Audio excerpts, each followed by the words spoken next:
Don't you dare come to my graduation ceremony.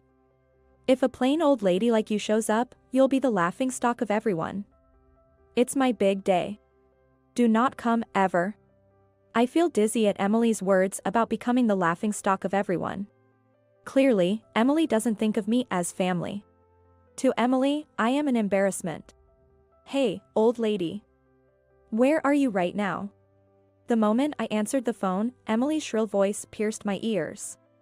Emily speaks rapidly, her voice laced with panic. It seems she's in a state of panic. Leaving such a ridiculous note, you think you'd be forgiven? Where are you now? Come back home immediately. I can hear Alex's voice too. They are both frantically worried. My name is Rachel. I'm a 39-year-old part-timer. I've been juggling part-time office work at a local real estate agency with raising my daughter Emily and managing household chores for over a decade. I married Alex 12 years ago. Alex had Emily from his previous marriage. I met Alex at the workplace where I worked before getting married. Back then, I was employed at a construction company, and Alex would come in to do sales. Our company was strict with suppliers, but I had a good impression of Alex, who always came with a smile and a positive attitude. I once recommended the products Alex was selling to my company. I wanted to be of help to him. As a result, his company was thankfully selected. This led to us going out for meals several times, which deepened our relationship, and he eventually proposed. I happily accepted his proposal, quit my job in celebration, and started preparation for the wedding. Just before the wedding, Alex confessed that he was living with his 6-year-old daughter. At first, I thought it was a lie. It was a hard story to believe. But it was true. I met Emily a week before the wedding. Perhaps Emily was so shy that she hid behind Alex and wouldn't come out to me. That's when I decided I would live with them for Emily's sake. I thought, I will make Emily a fine adult. I decided to take good care of Emily until she graduated from high school. I'm not sure why I thought this way, but Emily's anxious gaze peeking out from behind Alex was unforgettable. I braced myself and decided to marry Alex. It was my first marriage, and my family was strongly against it. My father was furious, saying, "It's outrageous and they're making a fool of you," but I went against my parents' wishes and married. If I had followed my parents at that time, I might have avoided the hell that was about to begin. 12 years have passed since the marriage. Emily is now 18. She is due to graduate from high school this year. Normally, this would be a cause for celebration. However, I couldn't genuinely be happy. The thought I had when I decided to marry, to make her a fine adult, haunts me. Hey, old hag. Where's my t-shirt? Where did you put it? You didn't steal it, did you? 2 years after we started living together, Emily began calling me old hag. She used to be kind in the beginning. She gradually got used to me, but one day, she started calling me old hag and her attitude became more aggressive. Is this the t-shirt you're looking for? I took it out from the folded laundry and handed it to Emily. Why did you wash it? What if it shrinks? You're supposed to dry clean it, you know. You're so clueless. Really, so dull. I thought the fabric of this t-shirt would get damaged at the dry cleaners, so I hand washed and air dried it instead. But I couldn't say that to Emily, so all I could reply was, "I'm sorry." Emily snatched it from my hands as if she was grabbing it and left, saying, "Really, you're useless," as her parting shot. Emily's words are sharp, piercing my heart. I couldn't argue back, I could only apologize. I didn't understand why Emily had become so harsh towards me. Initially, I thought she was being teased about her father's remarriage, but it seemed that wasn't the case. Around that time, Alex's attitude began to change. He used to have the same smiling face he had when he was selling, but lately, he hardly smiles at home and often sulks. Emily's attitude towards me changed along with his behavior. I thought there must be something lacking in me, so I made sure not to skimp on household chores and to keep a close watch on Emily. I wanted Emily to grow up to be a respectable adult. But contrary to my wishes, Emily's attitude towards me was getting worse day by day. Calling me old hag had become the norm. I no longer heard words like "thank you" from Emily. What was surprising was that during the elementary school parents' evening, It was mentioned that Emily behaved normally in class and there was no sign of any aggressive behavior whatsoever. Alex also talks to Emily normally. Sometimes, he even shows her a smile. That means, she only shows such terrible attitude towards me. This hurt me even more. Even if I tried to talk to Alex, he was distant towards me, completely changed from before. I had no one to talk about it. I continued my life carrying a heavy and dark weight in my heart. I was becoming increasingly isolated within my home. My isolation at home was getting worse. Since middle school, Emily stopped telling me about school, and Alex would attend events. I was in a state where I had to learn about the schedule of the sports festival and cultural festival from the neighbors. It seemed that Alex and Emily were still getting along well, sometimes going out together. I wanted to be treated as a family member by Alex and Emily. I had always wanted us to live happily together. I never imagined it would be this painful to have that wish unfulfilled. And Alex's attitude was getting worse. There's dust on the stairs. Clean it up. Aren't you a full-time housewife? The toilet paper is running out. Have you even cleaned the toilet? You're really clumsy, you know. I frequently received such remarks from Alex. Originally, when we first got married, we used to share household chores. Alex used to do the household chores when he was living alone with Emily. He was happy that we could share the chores at first. But now, I'm the one doing all the household chores. Even though you're a full-time housewife, it's not right for you to do all the household chores, Alex used to say. Emily was an easy child, but that somehow held me back and made me feel worse. When I tried to talk to Alex, he just said, "You're not trying hard enough." In the end, it's all my fault. The more I tried to talk to Alex, the heavier the oppressive fog became in my heart. And he would nitpick my household mishaps, relentlessly blaming me. You can't even clean properly, no growth even after all these years. Do you lack the ability to learn? Alex looked down on me with a look of disbelief. All I could do was apologize. I'm sorry. I'm really sorry. I'll try my hardest. Please forgive me. Alex let out an exaggerated sigh, as if exasperated. Even if you try your hardest, you won't be able to do it. That's why you get scolded. You always say you'll do it. But you've never actually done it, have you? Alex's words cut deep into my heart. Time passed while my heart was weary, and Emily turned 18. I was concerned about Emily's future, but she wouldn't tell me anything. Alex wouldn't talk to me about it either. By this time, I had stopped talking to Alex and Emily about anything other than absolutely necessary matters. I happened to overhear Emily and Alex talking about her future after graduation. I knew it was eavesdropping, but I wanted to know, so I stopped and listened until the end. It's decided. I got into university with a recommendation, and I even got a scholarship. It's all thanks to you, Dad. Thank you. I could hear the joy in Emily's voice. She would never speak to me with such a tone. That's great, it's all the result of your hard work. It was worth leaving all the household chores to that clumsy housekeeper. What does this mean? Could I possibly be the housekeeper they're referring to? Yeah, it was a good outlet for my stress. I could hear their contemptuous laughter. I quietly left the spot and locked myself in the bathroom. This was the only place I could be alone. I crouched down in the bathroom, holding my head and crying. To think that Alex and Emily thought of me like that. I had endured the last 10 years. No matter how close I was to breaking, I continued to be Emily's mother and Alex's wife. Even when my heart screamed that it was too much, I pushed myself to keep going. There were times when I felt I couldn't get up, but I forced myself to, made lunch, prepared breakfast, and managed all the household chores like laundry and cleaning. Honestly, I wanted to just lie down and stay down. But if I did that, I was sure I would never be needed by Alex and Emily again. That fear drove me. I spent my days in exhaustion. Honestly, I don't remember much from that time. One day, after I went shopping, a neighbor told me something shocking. Tomorrow was Emily's high school graduation ceremony.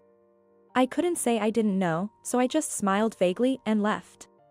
As soon as I got home, I collapsed on the sofa. I had always thought I would make Emily into a respectable adult. High school graduation was a milestone I had in mind for that. Again, I was the only one left out. In this house, I'm not allowed to have a smartphone or use a computer. All I have is a simple flip phone that can only make calls. Alex handles all the school-related matters, so I don't have any mom friends. I have no way to get information about the school. Still, I learned about the dates of sports festivals and recitals from conversations with neighbors or school kids, and I secretly attended them. I wanted to properly attend the high school graduation and celebrate her step into adulthood. As I was crying on the sofa, Emily came home from school. "Old hag, why are you slacking off? It's so gloomy. It makes the whole house dark. Can't you do something about it?" Emily glared at me. Even though it was because of her. If Emily had told me about the graduation date, I wouldn't have felt this way. For the first time, I felt anger rising from the depths of my heart, slowly but surely. "So, I hear the graduation ceremony is tomorrow. It seems you didn't bother to tell me," I asked Emily, embedding my question with feelings of reproach. Emily seemed a bit taken aback by my confrontational words, but she exaggerated a sigh as if to cover up. "So what? You're not coming to the graduation ceremony anyway, so why do you need to know the date?" I tilted my head in defiance at Emily's words and said, "What? I never said I wouldn't go to the graduation ceremony. Don't come. If a plain old hag like you shows up, you'll be the laughingstock of everyone. It's my big day. Do not come, ever." Emily's words about becoming the laughingstock of everyone made me dizzy. Clearly, Emily doesn't think of me as family. To Emily, I am an embarrassment. I had hoped for an exception this time, but I was not forgiven. Emily's words, "Do not come," pierced my heart. Emily had made it clear that I was nothing more than a nuisance. That night, Alex came home with his suit in a dry cleaner's bag. It seemed he had taken his suit to the cleaners without asking me. Alex obviously knew about Emily's graduation ceremony. Seeing me look at the suit, Alex said, "I guess Emily didn't tell you," and smirked at me with pity in his eyes. Indeed, I am the least needed in this house. I thought I was part of the family, but that was just my wishful thinking. At that moment, I realized my heart had reached its limit long ago. So, I decided to end my role as a family member. The next day, Alex and Emily left together for her high school graduation. I was left behind, as usual. Moreover, Alex told me, "We'll eat out tonight, so don't bother with dinner." I wasn't invited. The old me would have silently endured such treatment. But those days are over today. I had decided to leave this house. I made up my mind the night before. As soon as the two of them left the house, I packed my bags, left a note, and walked out. I could no longer be a family with Emily and Alex. I decided to seek refuge at my parents' house, a 2-hour train ride away. At my parents' house, I would prepare to sever ties with Alex and Emily. In the note I left behind, I wrote that I wanted to end my relationship as a family, live on my own. And that I wished to discuss details through a lawyer. I hadn't found a lawyer as of yesterday, but I was sure my father could recommend one. My family has been affluent landowners for generations. My father owns quite a bit of real estate and is known as a person of distinction in the area. He must have lawyer acquaintances. When I was at my parents' house for the New Year's greetings, I met a lawyer. Besides finding a lawyer, I needed to sell the house where Alex and Emily still lived. That house, built on land owned by my father and constructed with money he provided as a wedding gift, belongs to him. I had been gradually repaying my father with the money I earned from my part-time job in real estate. This real estate job was also something I got through my father's referral. The house, including both the building and the land, is owned by my father. Legally, it's registered in his name. At the time, Alex probably thought the house was a gift and never questioned the ownership. Likely, he was too afraid to upset my father and risk losing the gift. Alex is extremely timid at home. He's aggressive towards those below him but ingratiates himself with those above. I shared the events that led to this moment. As I spoke, tears wouldn't stop flowing. My sobs interrupted my story many times, but my father listened until the end. I saw tears in his eyes too. I was relieved that he didn't criticize my decisions back then. In the end, he simply said, "You've had a tough time." Afterward, my father made several phone calls, and soon, lawyers and real estate managers were at our house. Everything happened quickly after that. It was decided that the house would be demolished. The demolition was scheduled for a week later.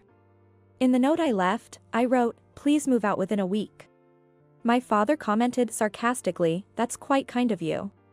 But I just didn't want to deal with complaints later on. The week passed as I consulted with the lawyer about the divorce. I also told my mother about the divorce, and we cried together. I'll never forget the moment my mother's face turned fierce for a second. My father and I also discussed my future. Above all, I needed to establish a new life foundation. It honestly took a lot of courage to tell my parents, and it was hard, but once I did, I felt lighter and was able to sleep soundly for the first time in 10 years. A week passed relatively peacefully at my parents' house, and then my phone rang. As expected, it was Emily.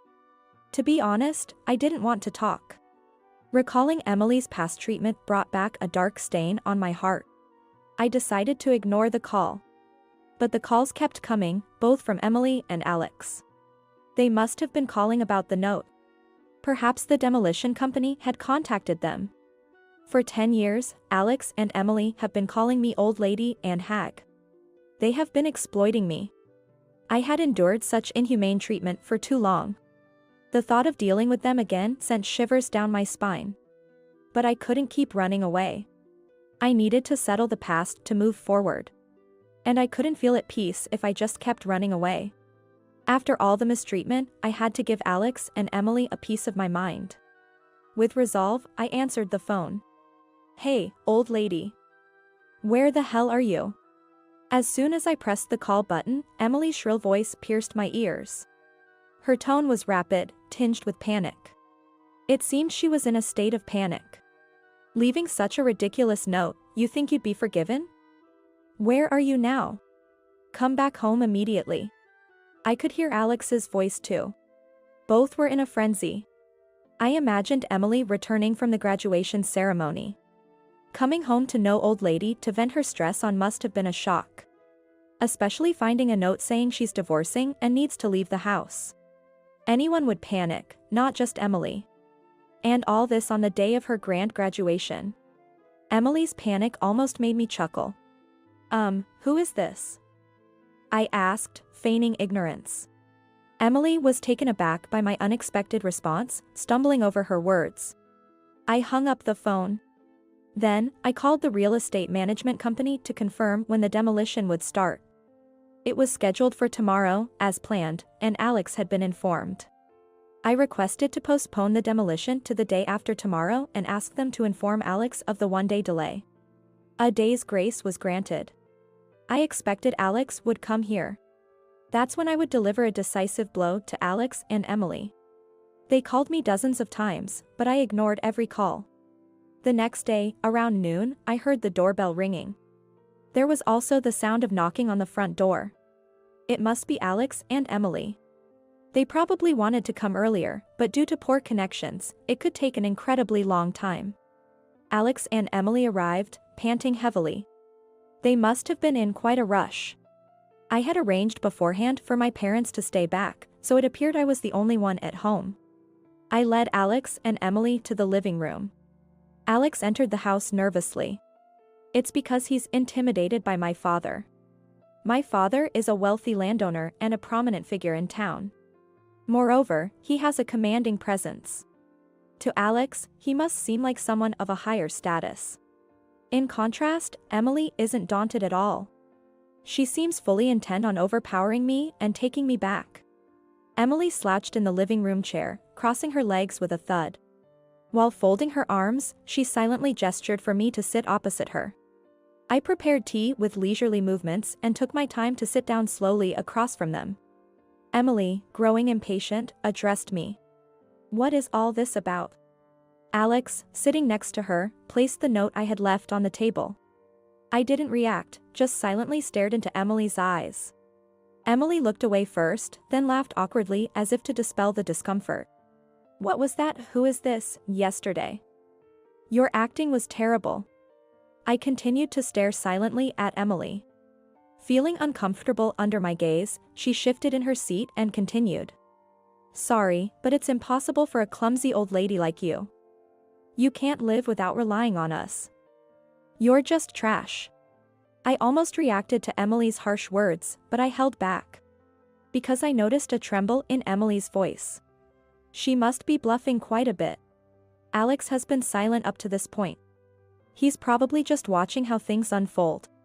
Don't be stubborn, just come back home. Emily is berating me with harsh words, trying to confuse and bring me back home.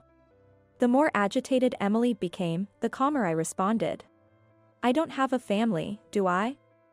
Oh, I have parents, but you two aren't my family, right? Emily, for her part, must be feeling cornered. She began to speak in a raised voice. What are you talking about? Dad and I are your family. Right, Dad? Emily, feeling disadvantaged on her own, sought help from Alex. Alex glanced around nervously, and upon confirming they were alone, he seemed relieved and started talking to me. That's right, you can't live without us, just like Emily says. So you're coming back. With my parents out of sight, Alex suddenly started acting arrogantly. Looking back, I wonder how small-spirited a man he is. Didn't you hear that? I have no family. I responded firmly. No matter what Alex and Emily said, I continued to treat them as strangers. Neither Alex nor Emily is my family. If they were family, they wouldn't treat me like a slave. A family should support and help each other, especially when someone is in trouble. But Alex and Emily were different. They treated me as a servant and an outlet for stress for 10 long years. Alex and Emily insisted that this was normal. They didn't realize how terrible and wrong it was. They oppressed me without realizing it. I'm amazed I endured it for 10 years. I'm impressed with myself. It all started when I saw Emily peeking from behind Alex. I was bound by the promise I made to myself to raise Emily into a respectable adult. For this promise, I devoted myself to Alex and Emily with all my might. That's why I endured until her high school graduation. I had decided that Emily's graduation and departure from high school would mark the end of my commitment to her. I hoped that by then, Alex and Emily would have a change of heart and improve their attitude towards me. Naturally, Alex and Emily betrayed my expectations, leading to this situation. Their behavior the day before the graduation ceremony sealed everything. That's why I'm confronting them with the appropriate attitude now. Alex and Emily are no longer my family. That's why I don't treat them as family. Perhaps realizing the meaning behind my treatment as strangers, Emily changed her approach. We're family, right, Mom? Stop this silly act, please.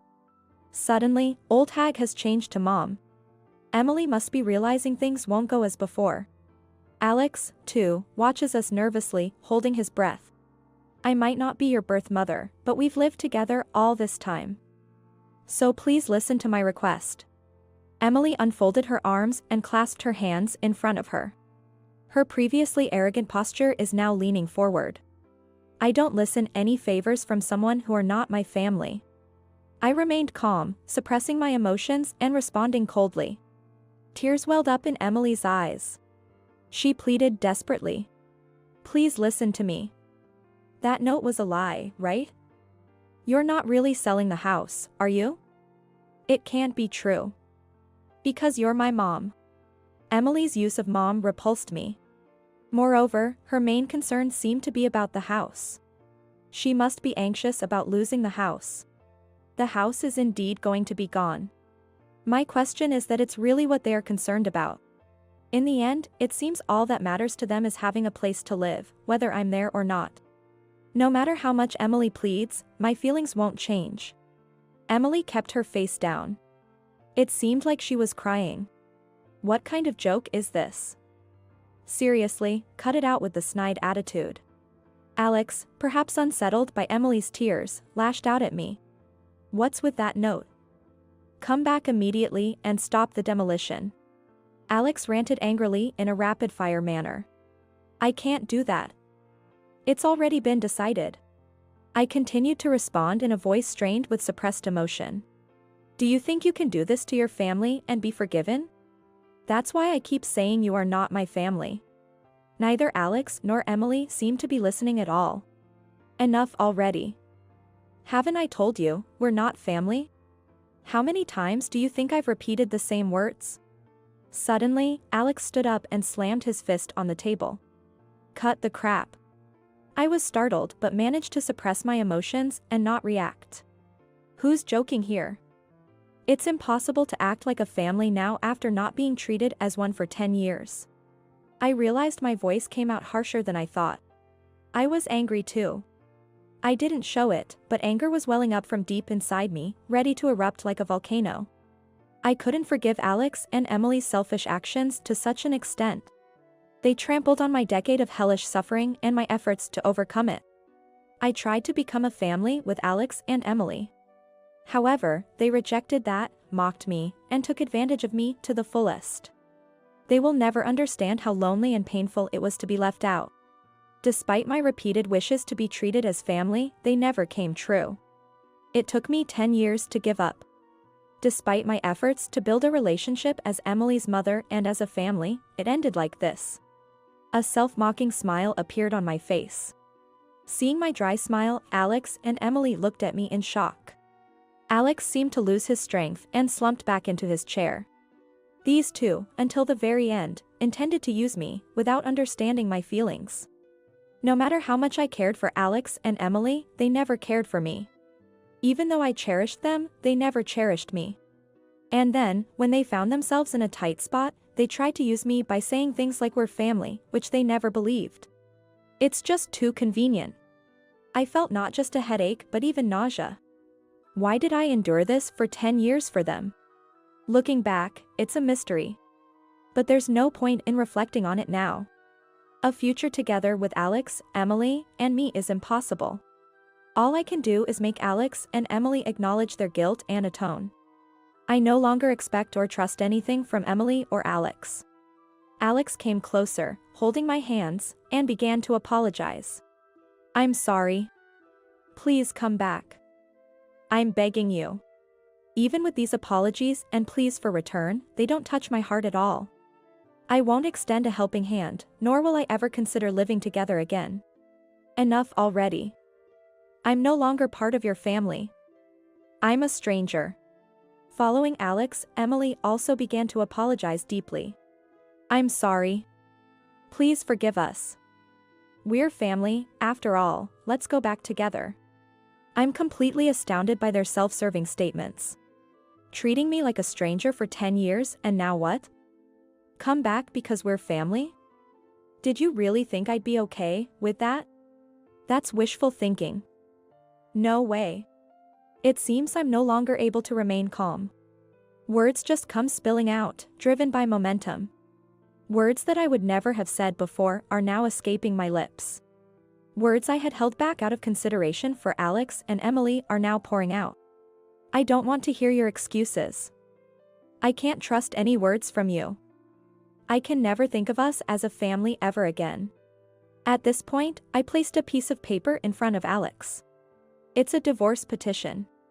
Of course, I already submitted it to courthouse. You will get the response papers of divorce from courthouse. So, just accept it. Alex was shaking his head vehemently. Then, Alex showed me a smile. Think it over, will you? Please? I was dumbfounded by Alex's inability to face reality. Such a small-minded man. I had always misunderstood Alex's ingratiating smile. The smile he showed when we first met was actually a sleazy expression of sizing someone up. I mistook it for a kind and friendly smile. It infuriates me even now, thinking back. I stood up and called my parents who were in the back. My parents, Tom and Emma, appeared in the living room. Alex's mouth was agape as if his jaw had dropped. "Oh, Tom." My father glared sharply at Alex. My mother also had a stern look on her face. Just being glared at, Alex shrank and hunched his shoulders. "I'm very sorry." While apologizing, Alex made Emily apologize as well. "I apologize for the trouble caused by Rachel's misconduct, troubling both of you. I thought I had misheard. My misconduct? Is Alex still trying to evade responsibility at this point? My father's eyebrows twitched slightly. But my father remained silent. Rachel left the house on her own accord. We were just trying to persuade her to come back, right, Emily? Alex was prompting Emily to agree with this nonsensical story. Rachel's misconduct? Don't joke with me. My father's loud voice echoed throughout the house. The windows rattled. Alex and Emily let out a small eek and held their breath. My father stood in front of Alex, bending down to meet his gaze. How could you possibly think Rachel was being selfish? You only think about yourself. You're truly a small man. Then, my father turned to Emily. You've gone along with this man and done some terrible things. What did you think of Rachel? You fools. Again, my father's loud voice filled the room. Emily was so scared that her body was shaking. My father stood up, towering over them in a formidable stance. Emily, you've been causing trouble at school too, haven't you? I've had it investigated. Indeed, through my father's connections, we hired a detective agency to look into Emily. And it turned out she had been extorting money from a fellow student at school. The victimized girl was too scared to consult anyone, but my father has been making preparations to file criminal charges. Emily had been doing the same thing at school as she did to me, looking down on others. Emily exclaimed, "How come?" with her eyes wide open. Did that snitch rat me out? I felt like I was seeing Emily's true nature. Absolutely no remorse. She's probably only thinking about getting through this situation. Alex, you too. You've been embezzling company funds. This was also revealed through the detective agency's investigation. Alex had been making up fake business trips. My father had hired the detective agency to strengthen my position in the divorce, but it unearthed shocking facts about both of them. Why would you go that far? Was it her? Alex's reaction was similar to Emily's. No remorse whatsoever. Their inability to accept their situation is just too much. They won't get away with just punishment from me, they'll face social sanctions too. Then, my mother spoke up. All right, the discussion is over. Accept the divorce and leave this house as soon as possible. Alex was sobbing and muttering, "No, I don't want to," but he seemed to give up finally. He sat down with a dead look on his face. I glanced at the clock. It was almost 7 p.m. The last train heading up is at 7:30 p.m. If they miss that, there will be no trains until tomorrow morning. In a small town like this, there are no taxis available. If they don't catch the last train, Alex and Emily won't make it to the demolition tomorrow. They probably haven't packed anything, thinking they could persuade me. As I hesitated to tell them this, Emily suddenly started acting sulky and said something unbelievable. But this divorce was initiated by you, right? Dad should get alimony. Maybe Emily was resorting to defiance after being exposed. Both my parents looked surprised. That's impossible. What you've done is essentially domestic violence and a crime. Emily flinched for a moment but defiantly retorted, "Show me the proof then." I placed a notebook on the table. This is a diary I started writing since I got married. Emily gave me a scornful look. You don't have a smartphone or a computer, what kind of evidence do you have? It seems you're unaware that a diary can be a valid piece of evidence. Not just videos, audio, or photos. Emily looked dumbfounded. Right, even the lawyer agreed. This diary is a valid piece of evidence. Alex and Emily, resigned, hung their heads. I exaggeratedly checked my wristwatch. The last train up has already left. You won't be able to get home tonight. My mother looked at Alex and Emily with a smug expression. Indeed. There are no taxis around here. I wonder if there are any convenient hotels around. Now that everything is settled, please leave immediately. Alex and Emily were hurried out of the house. From the second-floor balcony, I could see them rushing towards the station, probably unable to believe how early the last train was. Watching Alex and Emily's flustered departure, I felt the sediment that had accumulated in my heart begin to wash away. Some loose ends remained, but I felt a sense of closure. Alex and Emily, having missed the last train and unable to catch a taxi, ended up walking for about an hour to a hotel where they stayed the night. The next day, when they got home, the demolition was already underway, but they managed to salvage only their clothing. In fact, I had temporarily stored the furniture, appliances, and my personal belongings in a warehouse, but I didn't inform Alex and Emily about it. Later, I received a report from the lawyer that the divorce proceedings, including the claim for alimony, had been finalized. Alex was reluctant to pay the alimony, but after some pressure was applied to his company, he agreed to the payment. According to the detective agency, Alex was fired from his company for embezzlement. Emily ended up involved with the police, and not only was college out of the question, but she was also expelled from high school. Alex, having lost his job, could only afford to rent an old, cramped apartment far from the station. He now lives there with Emily, who dropped out of high school. The detective agency reported that Emily was blaming everything on Alex, and Alex was constantly criticizing Emily. They never stopped arguing. Having quit my part-time job at the real estate agency, I was unsure about my next career move. Then, my father suggested I help with the family business. And I ended up working for a management company dealing with resort real estate owned by my father. Being in a resort area, it's quite different from city life, but being surrounded by nature has been a refreshing change. I also started keeping a dog, so I don't feel lonely living alone. For now, this dog is all the family I need. I plan to live a relaxed life, just me and my dog.